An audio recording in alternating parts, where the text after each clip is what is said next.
Ito, real talk lang ha. Alam nyo kung anong pangit sa kabataan ngayon? Pagalitan lang ng konti, feeling nyo child abuse na. 'Di ba? Alam nyo ba ako? Lumaki ako sa palo. Lumaki ako sa hangir. Lumaki ako sa tsinelas. Sa walis tambo, sa sinturon. Baka hindi nyo kayang bilangin kung ilang bandal ng hangir yung binali sa akin ng nanay ko. Pero hindi ko pinagsisiyan na naging parte yun ng buhay ko. Alam nyo kung bakit? Kasi kami yung tipo ng mga kabataan na lumaking disiplinado.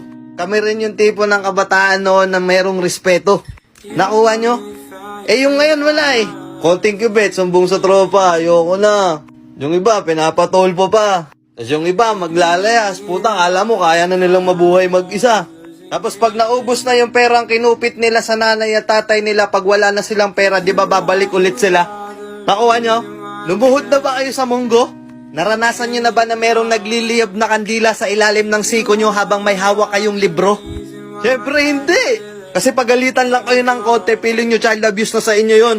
Di ba? Sa mga nanonood dito na halos kaidaran ko, alam kong naiintindihan nyo ako. Na kaya tayo noon pinalaki sa palo para lumaki tayong disiplinado at merong respeto. Kuha nyo? Pansinin nyo yung mga batang spoiled at binibigay lahat ng gusto. Di ba lumalaki yung ulo? Ako yung tipo ng batang napakakulit noon. Hindi ako mapalagay noon hanggat hindi ako nakakapaglaro mula umaga hanggang hapon. Anak, halika na, uwi ka na.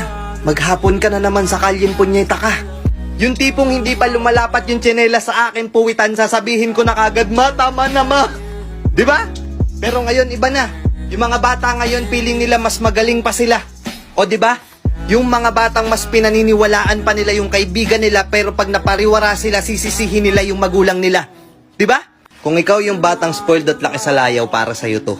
Hindi ko sinasabing lahat ng magulang pinapalo tayo para lumaki tayong disiplinado at may respeto.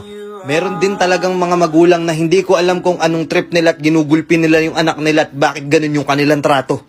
Pero isa lang yung pinapasalamat ko, na maliit pa lang ako, pinutol na kagad yung sungay ko. Kuha nyo? Na kahit naligo ako sa bugbog at palo, mahal na mahal ko pa rin yung magulang ko. Nakarelate ka ba dito? Gawin nating storya ang buhay mo. Sa mga magpapa-advise, magpapa-follow back, magpapa-video greet, anything, i-message nyo lang ako dito, Kuya Marvin TV. Ayan, personal vlog, parang awa nyo na, supportahan nyo naman ako dyan. Gusto kong makita kung gaano kalupit yung story mo, gagawin natin content yan. At kung gusto mo na po ng appliances, ka check lang din sa bio ko. Thank you and peace out!